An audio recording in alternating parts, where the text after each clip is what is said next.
आज के इस व्याख्यान में आप सबका स्वागत है। आज के व्याख्यान का विषय है हिंदी वाक्य रचना, जो कि बीए द्वितीय सेमेस्टर के सिलेबस का हिस्सा है। इस यूनिट में हम वाक्य क्या है, वाक्य कैसे बनते हैं और वाक्य कितने प्रकार के होते हैं, वाक्य के आवश्यक तत्व कौन कौन से हैं आदि पहलुओं पर बातचीत करेंगे। तो सबसे पहले हम जान लेते हैं कि वाक्य कहते किसे हैं। वाक्य के बारे में जो एक सामान्य परिभाषा चलती है कि शब्दों के व्यवस्थित क्रम को हम वाक्य कहते हैं। इसको अगर और वैज्ञानिक ढंग से कहा जाए तो ये कह सकते हैं कि सार्थक शब्दों के व्यवस्थित क्रम को, जिससे कोई बात या विचार की पूर्ण अभिव्यक्ति होती है, उसे हम वाक्य कहते हैं। व्याकरण के नज़रिए से देखें तो वाक्य व्याकरण की सबसे बड़ी इकाई है, भाषा की सबसे बड़ी इकाई मानी जाती है वाक्य व्याकरण के दृष्टिकोण से। वाक्य के लिए जो आवश्यक तत्व हैं उसमें 5 चीज़ें, किसी भी वाक्य में 5 चीज़ें अवश्य रूप से होनी चाहिए। अगर इन 5 चीज़ों में से किसी चीज़ की अभाव है तो वह वाक्य सार्थक नहीं होगा। वाक्य के लिए जो अनिवार्य शर्तें हैं, जैसे परिभाषा से ही स्पष्ट है कि एक तो व्यवस्थित शब्दों का क्रम है, दूसरा सार्थक शब्दों का क्रम है, शब्द जो है वो सार्थक होनी चाहिए, तीसरी कोई ना कोई बात पूर्ण रूप से अभिव्यक्त होनी चाहिए। तो अगर ये सारी बातें नहीं हैं किसी वाक्य में तो वाक्य नहीं कहलाएगा। इसी परिपूर्णता के लिए ये जो 5 तत्व मैं बता रहा हूँ कि किसी भी वाक्य में होना चाहिए, वो इसी बात के लिए ही लागू होते हैं, इसी की सार्थकता के लिए ही लागू होते हैं। तो उसमें 5 तत्व क्या हैं, जिसमें पहला है आकांक्षा, दूसरा है योग्यता, तीसरा है अनुमिति, चौथा है सान्निध्य और 5वां है पदक्रम। तो ये 5 तत्व हैं कुल मिलाकर, आकांक्षा, योग्यता, सन्निधि, पदक्रम और अनुमिति। अब इनको हम समझ लेते हैं थोड़ा सा। आकांक्षा का मतलब ये होता है कि किसी भी वाक्य में हम किसी वाक्य को जब पढ़ते हैं तो कुछ पदों के पढ़ने के बाद अगले पद की एक स्वाभाविक आकांक्षा, स्वाभाविक इच्छा हमारे अंदर जगती है कि अगला शब्द क्या आएगा। कोई भी वाक्य हम जब बोलते हैं, जैसे सामान्य सा वाक्य लेते हैं कि राम घर, तो स्वाभाविक से एक शब्द आ रही है कि जाता है या जा रहा है। तो ये जो स्वाभाविक शब्द की जो इच्छा आ रही है कि यहाँ कौन सा शब्द आएगा, हमारे अंदर एक उत्कंठा जगती है, जिसको हम आकांक्षा कहते हैं। यानी कि किसी भी वाक्य में जो शब्द प्रयुक्त होते हैं उसमें आकांक्षा की, यानी कि वो शब्द ज़रूरत के अनुसार ही आए हों। ऐसा नहीं हो कि वहाँ उस शब्द की ज़रूरत नहीं है, उसकी आकांक्षा नहीं है और हम वह शब्द जबरन ला कर रख दिए उसमें। तो पहला हो गया आकांक्षा। दूसरी हो गई जो है इसमें योग्यता, जिसे कहते हैं हम। योग्यता का सामान्य सा अर्थ है कि जब हम वाक्य में जो भी पद प्रयुक्त होते हैं, कई सारे पद होते हैं। एक चीज़ यहाँ ध्यान रखना है कि शब्द और पद को हम थोड़ा सा जान लें। दरअसल कोई भी शब्द जब वाक्य में प्रयुक्त होता है तो उसे हम पद कहते हैं। वाक्य में प्रयुक्त शब्दों को हम शब्द नहीं कहते हैं। वो शब्द तब तक है जब तक कि वाक्य में प्रयुक्त नहीं है, लेकिन जब उसके अंदर वाक्य में प्रयुक्त होने की योग्यता आ गई है तब वह पद बन जाता है। तो हम योग्यता का मतलब यह है कि जब वाक्य का प्रत्येक पद या शब्द अर्थबोध में सहायक हो तो ये समझना चाहिए कि हमें उस शब्दों में योग्यता है, यानी कि इस वाक्य में प्रयुक्त होने के लिए उसके अंदर योग्यता आ गई है। अगर वाक्य में योग्यता नहीं होगा तो वह अर्थ ग्रहण नहीं करवा पाएगा। उदाहरण के रूप में जैसे मान लीजिए हम कह दें कि किसान लाठी से खेत जोतता है, तो इसमें हम लाठी शब्द देखेंगे असंगत लग रहा है। क्यों लग रहा है? क्योंकि यह वाक्य के अर्थ बोध में सहायक नहीं हो रहा है, एक बाधा आ रही है। तो इसलिए हम ये कहेंगे कि इसमें जो है योग्यता की कमी है लाठी में। यहाँ जो स्वाभाविक सा शब्द आ रहा है, हल आ रहा है कि किसान हल से खेत जोतता है, वह इसलिए आ रहा है क्योंकि यहाँ योग्यता, लाठी शब्द में वह योग्यता नहीं है कि वह वाक्य को सार्थक बना सके। तो दूसरा योग्यता हो गया। तीसरा है सानिधि। सानिध्य का मतलब होता है समीपता या निकटता होता है। शब्दों का भी आपस में पारस्परिक संदर्भगत जो है संबंध होते हैं कि जब हम वाक्य में कई सारे शब्द प्रयोग करते हैं एक वाक्य में बहुत सारे शब्द होते हैं, तो उसमें देश काल के अनुसार जो शब्द हैं एक दूसरे के करीब होने चाहिए, निकटतम शब्द होने चाहिए। ऐसा नहीं कि एक दूसरे शब्द आपस से दूरी लग रहा हो और उनका कोई अर्थ ना निकलता हो, तो उसे हम सानिध्य कहते हैं। चौथा जो है वो पदक्रम है। पदक्रम का तो दुनिया के किसी भी भाषा में हम वाक्य जब पढ़ते हैं, सेंटेंस पढ़ते हैं, तो वाक्य में जो परिभाषा में मैंने बताया कि शब्दों का व्यवस्थित क्रम या पदों का व्यवस्थित क्रम होता है, तो इस व्यवस्थित क्रम के नियम को ही हम पदक्रम कहते हैं। जैसे हिंदी भाषा है, इसका अपना अलग नियम है कि सबसे पहले संबोधन आएगा, कर्ता आएगा, उसके बाद कर्म आएगा, फिर क्रिया आएगी। लेकिन अंग्रेजी में देखते हैं इसके उल्टा है लगभग, पहले कर्ता आएगा, उसके बाद क्रिया आएगी, फिर कर्म आएगा। तो ये जो पदक्रम है वो अलग अलग भाषाओं के अलग अलग होते हैं, नियम होते हैं। तो वाक्य में शब्दों का जो क्रम है वो इसी पदक्रम के अनुसार ही व्यवस्थित होना चाहिए। अगला जो है अन्वय या अन्विति का है, कि अन्वय अन्विति का मतलब है कि व्याकरणिक विचार से जो है सामान्य रूपता होनी चाहिए। जो शब्द वाक्य में प्रयुक्त हुए हैं उनमें जो है असंगति ना हो, कुछ वो व्याकरण के नियमों का पालन कर रहे हों। उदाहरण के रूप में जैसे हिंदी में क्या है, क्रिया वो कर्ता के लिंग और वचन से प्रभावित होती है। अगर हम कर्ता के अनुसार क्रिया का प्रयोग नहीं करेंगे, बदलाव नहीं करेंगे, तो वाक्य असंगत हो जाएगी। तो उसमें ये माना जाएगा कि अन्विति का या अन्वय की कमी है। उदाहरण के रूप में हम लेते हैं, जैसे रावण मारी गई। अब रावण पुल्लिंग है, मारी गई जो है स्त्रीलिंग है, इसलिए इसमें अन्विति का पालन नहीं हुआ है, असंगत है ये वाक्य। तो इसी प्रकार सूर्य चमक रही है, इसमें भी देखेंगे लिंग दोष है, सूर्य पुल्लिंग है और चमक रही है स्त्रीलिंग है। तो कहने का तात्पर्य है, अन्विति या अन्वय का मतलब यह है कि व्याकरण का जो नियम है वाक्य के प्रति, अगर हम उसका सही ढंग से पालन नहीं करते हैं तो वाक्य पूरा नहीं होता, सार्थक नहीं होता है। तो ये तो हो गए किसी भी वाक्य के जो 5 तत्व होते हैं कि जो आवश्यक हैं, जो बातें आवश्यक हैं कि किसी भी वाक्य को वाक्य कहलाने के लिए, सार्थक होने के लिए किन बातों का होना आवश्यक है, वो ये 5 बातें थी।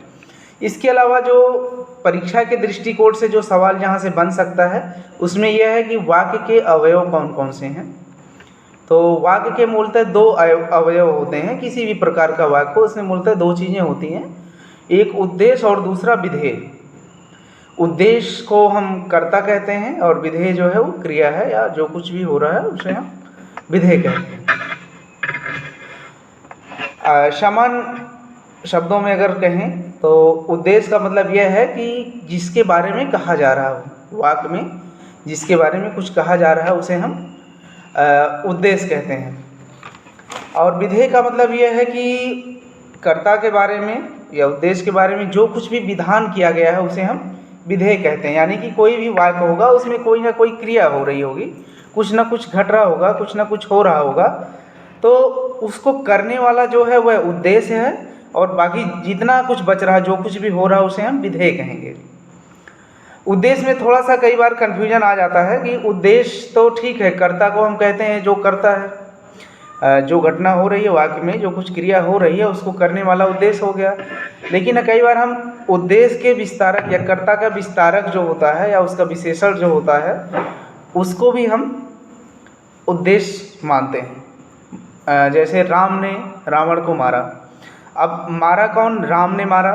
तो राम जो है करने वाला हो गया, यानी कि जो क्रिया घटित हो रही मारने की वह राम के द्वारा हो रही है, तो राम जो है उद्देश्य हो गए। लेकिन ने शब्द उन्हीं के साथ ही जुड़ा हुआ है, तो राम ने जो उद्देश्य इसमें होगा वो राम ने होगा। रावण को मारा, बाकी उद्देश्य के अलावा जो कुछ भी बचता है उसे हम विधेय कहते हैं। तो विधेय का मतलब एक तरह से क्रिया है। क्रिया के साथ साथ हम कह सकते हैं क्रिया के विस्तारक और कर्म के विस्तारक, आज जितने भी शब्द बचते हैं, जितने भी पद बचते हैं उन्हें हम विधेय मानते हैं। तो सामान्य बात है ये कि उद्देश्य का मतलब ये हो गया कर्ता, यानी कि वाक्य में जो कुछ घटना हो रही है, जो कुछ घटित हो रही है उसको करने वाला कर्ता हो गया, और जो कुछ चीज़ें हो रही हैं वो सारे विधेय में आ जाएंगी। उद्देश्य और विधेय के बाद जो मूल बात है वह है कि वाक्यों का वर्गीकरण, वाक्यों के जो है भेद जो है वो ज़्यादा इम्पॉर्टेंट है, जिसमें हम वाक्यों का प्रकार एग्जाम में पूछता है आप लोगों के सिलेबस में। तो अगर हम वाक्यों का भेद देखें तो दो आधार पर हम वाक्यों का बंटवारा करते हैं। एक तो रचना या स्वरूप की दृष्टि से करते हैं और दूसरा अर्थ की दृष्टि से वाक्यों का बंटवारा करते हैं। तो जो अर्थ जो स्वरूप या ब्राह्मण के अनुसार जो बंटवारा हम करते हैं उसमें 3 प्रकार के वाक्य माने जाते हैं कि वाक्य 3 तरह के होते हैं, जिसमें पहला है सरल वाक्य, दूसरा मिश्रित और तीसरा संयुक्त वाक्य। अंग्रेजी में जिसे हम सिंपल, कॉम्प्लेक्स और कंपाउंड कहते हैं। तो इन तीनों को जानना ज़्यादा ज़रूरी है एग्ज़ाम के नज़रिए से भी। आप लोगों के एग्ज़ाम में कई बार ऐसा पूछ लेता है कि इनमें से कौन सा संयुक्त वाक्य है या इनमें से कौन सा मिश्र वाक्य है, या 4 वाक्य दे दिया उसके बारे में पूछ लिया कि इनमें से कौन सा सरल वाक्य है। तो इसको थोड़ा सा ध्यान से देखने की ज़रूरत है। तो सबसे पहला जो है सरल वाक्य है। सरल वाक्य का मतलब यह है कि वह वाक्य जिसमें एक ही उद्देश्य और एक ही विधेय हो, यानी कि काम करने वाला एक ही और घटना जो घटित हो रही है, काम जो हो रही है वो एक ही घटना हो रही है, तो उसे हम सरल वाक्य कहते हैं। उदाहरण के रूप में जितने भी सामान्य वाक्य हैं एक लाइन में, वह घर जाता है, राम खाना खाता है, चाहे जो आप वाक्य लीजिए जिसमें केवल एक ही घटना घटित हो रही है और करने वाला एक ही व्यक्ति हो, उसे हम सरल वाक्य कहते हैं। जैसे राम खाना खाता है, इसमें एक ही उद्देश्य है राम, एक ही विधेय है खाना खाना, तो यह जो है सरल वाक्य हो गई। इसी प्रकार जो मिश्र वाक्य है, मिश्र वाक्य का मतलब यह है कि एक या एक से अधिक सरल वाक्यों को हम मिश्र वाक्य कहते हैं।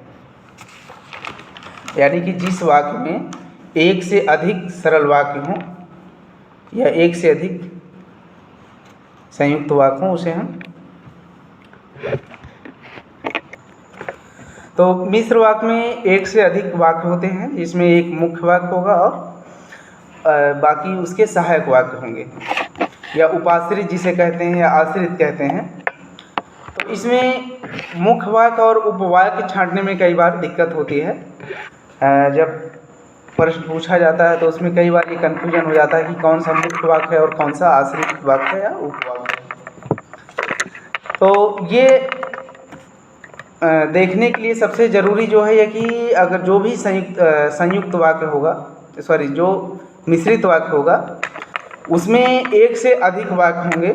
इसमें एक प्रमुख वाक्य होगा, यानी कि जो मूल घटना घट रही है वो मुख्य वाक्य होगा, और उससे संबंधित जो घटनाएं घट रही हैं या जो वाक्य उस पर आश्रित हैं उसे हम उपवाक्य या उपाश्रित वाक्य कहते हैं। इसमें मुख्य वाक्य मूल होता है और जो उपाश्रित होता है वह गौड़ होता है।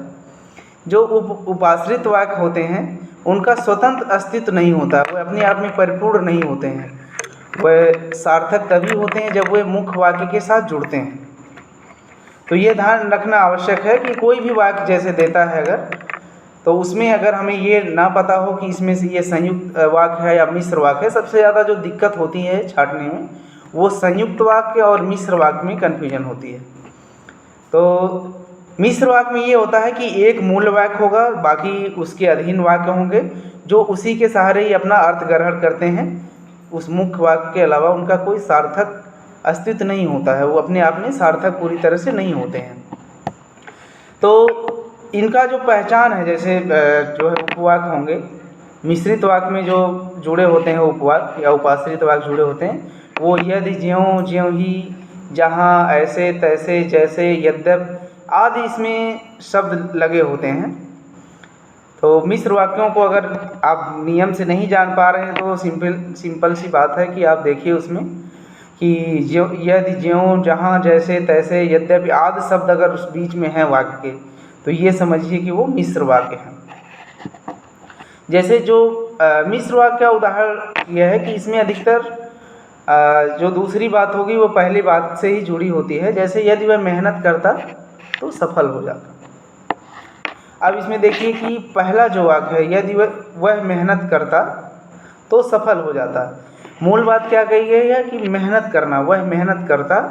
अगला जो उपाश्रित वाक्य है तो सफल हो जाता। तो सफल होना जो है उसका, उस वाक्य का अपना कोई सार्थक अस्तित्व नहीं है, कोई अपना एक अलग अर्थ नहीं है। लेकिन यदि वह मेहनत करता, मूल वाक्य से जब वह जुड़ता है तो वह भी सार्थक हो जाता है, पूरी तरह से मुकम्मल अर्थ देता है। या और उदाहरण ले लें, जो घड़ी मेज पर रखी वह मुझे पुरस्कार स्वरूप मिली है। अब दो वाक्य देखिए, जो घड़ी मुझे मिली है, जो घड़ी मेज पर रखी है वह मुझे उपहार स्वरूप मिली है। मूल वाक्य क्या है? जो घड़ी मुझे मिली है। मूल बात क्या हो रही? घड़ी के बारे में हो रही है कि जो घड़ी मेज पर रखी है वह मुझे उपहार स्वरूप मिली है। वह मुझे उपहार स्वरूप मिली है, अगर इस उपवाक्य को या उपाश्रित वाक्य को हम अलग कर दें तो उसका कोई अपना एक सार्थक अर्थ नहीं है, सार्थक अस्तित्व नहीं है। लेकिन जैसे ही हम मूल वाक्य के साथ उसे जोड़ते हैं तो उसका एक मुकम्मल अर्थ हो जाता है। कहने का मतलब यह है कि जब भी मिश्रित वाक्य होगा तो उसमें आप जो एक से अधिक वाक्य होंगे ही होंगे, ये तो अनिवार्य शर्त है। उसमें आप उन वाक्यों को अलग अलग कीजिए और देखिए कि वो वाक्य आपस में अलग अलग रखने पर भी दोनों पूर्ण हो रहे हैं या नहीं हो रहे हैं, सार्थक हो रहे हैं या नहीं हो रहे हैं।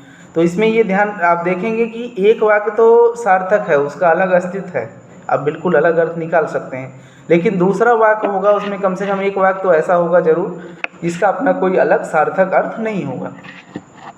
अगर ऐसा है तो उसको ये समझना कि ये मिश्र वाक्य है। ठीक? इसी प्रकार संयुक्त वाक्य है। संयुक्त वाक्य में यह होता है कि इसमें एक या एक से अधिक सरल वाक्य या मिश्रित वाक्य आपस में संयोजकों द्वारा जुड़े होते हैं, अव्ययों द्वारा जुड़े होते हैं। इसकी शर्त यह है, जैसे संयुक्त वाक्य की एक सबसे बड़ी विशेषता यह है कि इसमें एक दो या दो से अधिक वाक्य तो होंगे ही, चाहे वो दो सरल वाक्य हों या दो मिश्र वाक्य हों, वो दोनों आपस में किसी संयोजक अव्यय द्वारा जुड़े होते हैं। इनकी सबसे बड़ी जो पहचान है वो ये है कि इसमें जो भी वाक्य होंगे, दो या दो से अधिक जो भी होंगे, उन सबका अपना अलग अलग अर्थ होगा, अपना अलग अलग अस्तित्व होगा।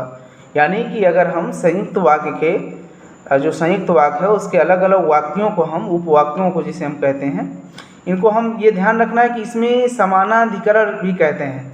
संयुक्त वाक्य में जो वाक्य होते हैं उनको हम समानाधिकरण कहते हैं। समानाधिकरण का मतलब यह है कि उसमें कोई वाक्य ऐसा नहीं होगा जो एक दूसरे पर आश्रित हो या एक दूसरे के माध्यम से ही अपना अर्थ अभिव्यक्त करता हो।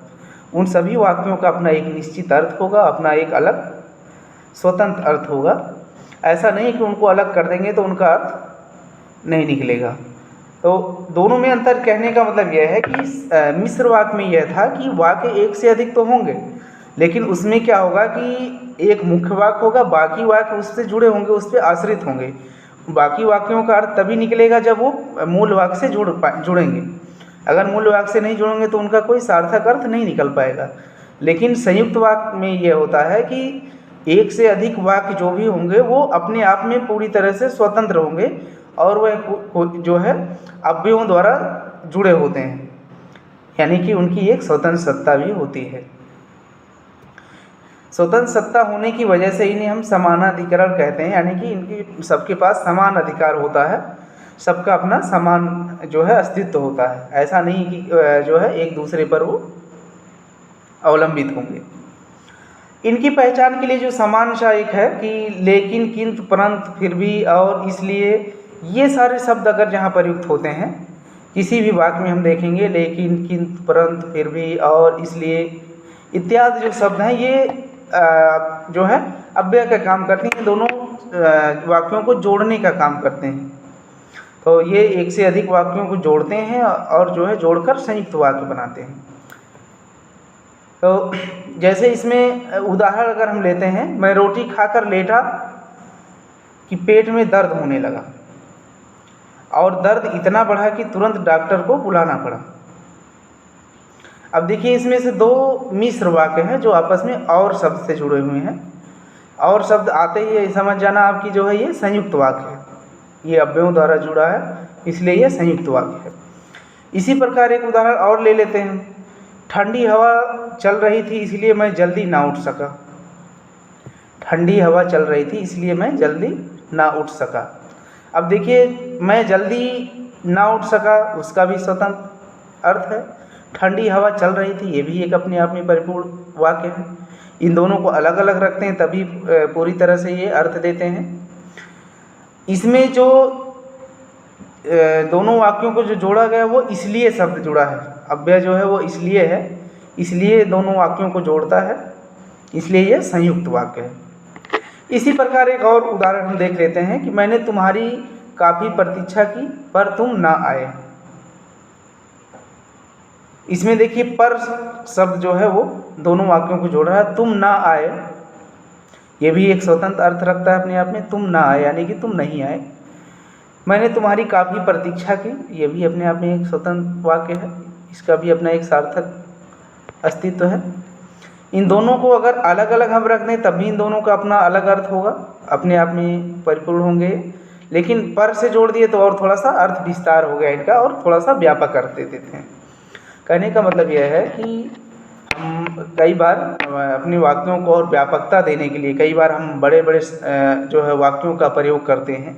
अपनी बात एक छोटे से सरल वाक्य में नहीं कह पाते हैं तो हम कई वाक्यों को एक साथ जोड़ देते हैं अव्ययों द्वारा, तो उसे हम संयुक्त वाक्य कहते हैं। ये हो गया जो है बनावट के आधार पर या स्वरूप के आधार पर वाक्यों का प्रकार।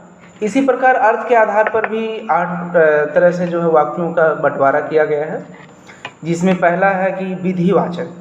विधिवाचक जैसे हम पढ़ते थे वाक्य में अफर्मेटिव, नेगेटिव, इंट्रोगेटिव अंग्रेजी में जिसे हम कहते हैं, हिंदी में ऐसे ही अफर्मेटिव को हम विधिवाचक कहते हैं। विधिवाचक का मतलब यह है कि जिस वाक्य में किसी बात का विधान किया गया हो, कोई घटना हो रही हो या किसी बात के होने की बात कही जा रही हो, यानी कि जिस वाक्य में किसी घटना या किसी बात के होने की बात कही जा रही होगी उसे हम विधिवाचक कहेंगे। जैसे वह घर जाता है, वह खाना खाता है, वह पढ़ता है, कुछ भी हम बोलेंगे जिसमें जो है कोई बात घटना हो रही, घटित हो रही है, उसे हम विधिवाचक कहेंगे। इसी प्रकार दूसरा है निषेधवाचक।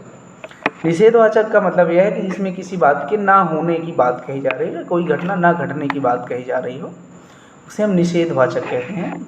इसे नकारात्मक भी कहते हैं, नकारात्मक वाक्य। जैसे वह खाना नहीं खाता है, वह नहीं पढ़ता है, वह घर नहीं जा रहा है। अब इसमें हम देखेंगे कि जो है कोई घटना ना घटने की बात कही जा रही है या कोई बात ना होने की बात कही जा रही है, जिसमें जिस भी वाक्य में इस तरह से किसी काम के ना होने या किसी घटना के ना घटने की बात कही जा रही होगी उसे हम निषेधवाचक कहेंगे। इसी तरह से आज्ञावाचक है, जिसमें हम किसी प्रकार के जो है किसी व्यक्ति को आज्ञा दे रहे हों, वो भी उसका भी नियम है कि अपने से छोटे स्तर के व्यक्ति को ही आज्ञा देते हैं, यानी कि जिसमें किसी प्रकार के हम किसी को आज्ञा दे रहे हों तो उसे हम आज्ञावाचक वाक्य कहते हैं। जैसे तुम पढ़ो, तुम खाओ, तुमने ये काम क्यों नहीं किया। तो इस तरह के जो वाक्य होंगे जिसमें किसी प्रकार का निर्देश दिया जा रहा होगा, इसमें किसी प्रकार का आदेश ऑर्डर दिया जा रहा होगा, उसे हम आज्ञावाचक कहेंगे। इसी तरह जो है चौथा है वो प्रश्नवाचक है, यानी कि जिस वाक्य में हम किसी प्रकार का प्रश्न करते हैं, प्रश्न पूछते हैं, उसे हम प्रश्नवाचक कहते हैं। जैसे तुमने खाना क्यों नहीं खाया, तुमने पढ़ाई क्यों नहीं की, क्या तुम कल कॉलेज जाओगे, आदि प्रकार जो इस प्रकार के जो शब्द हैं, जो वाक्य हैं, उन्हें हम प्रश्नवाचक कहते हैं। अगला जो है पांचवा जो है वह विस्मयवाचक वाक्य है, जिसमें कोई दुख, आश्चर्य, सुख आदि तरह की जो है बातें कही जा रही हों, उसे हम विस्मयवाचक कहते हैं। जैसे कहते हैं आह क्या सुंदर फूल है, ओह यह तो बहुत दुखद हुआ, वाह क्या बात है। इस प्रकार के जब हम सुख दुख या खुशी या हर्षोल्लास की बातें जो करते हैं, जिसे एक्सक्लेमेटरी कहते हैं इंग्लिश में, उसे हम जो है हिंदी में विस्मयवाचक वाक्य कहते हैं। अगला जो है छठा जो है वो संदेहवाचक है, यानी कि जिसमें किसी बात का संदेह प्रकट किया जा रहा हो, यानी कि किसी बात की किसी घटना के होने की पर संदेह है कि वह घटना हुई है या नहीं हुई है। जैसे उसने खाना खा लिया होगा, उसने पढ़ लिया होगा, वह वहाँ चला गया होगा, इत्यादि प्रकार की जो बातें होती हैं उसे हम संदेहवाचक कहते हैं। अगला जो है एक इच्छावाचक है, 7वां, जिसे हम इच्छावाचक कहते हैं, यानी जिसमें किसी प्रकार की इच्छा या शुभकामना व्यक्त किया जाए कि जाओ तुम अपने काम में सफल रहो, ईश्वर करे तुम्हें लंबी उम्र मिले, या इस तरह की जितनी भी बातें हैं कि जाओ खुश रहो, आशीर्वाद की तरह हम जो देते हैं उसे हम इच्छावाचक कहते हैं। अंतिम जो है 8वां, उसे हम संकेतवाचक कहते हैं। जहाँ एक वाक्य दूसरे की संभावना पर निर्भर रहे उसे हम संकेतवाचक कहते हैं। परीक्षा में जो सबसे ज़्यादा पूछा जाता है वो यही पूछा जाता है, संकेतवाचक वाक्य को।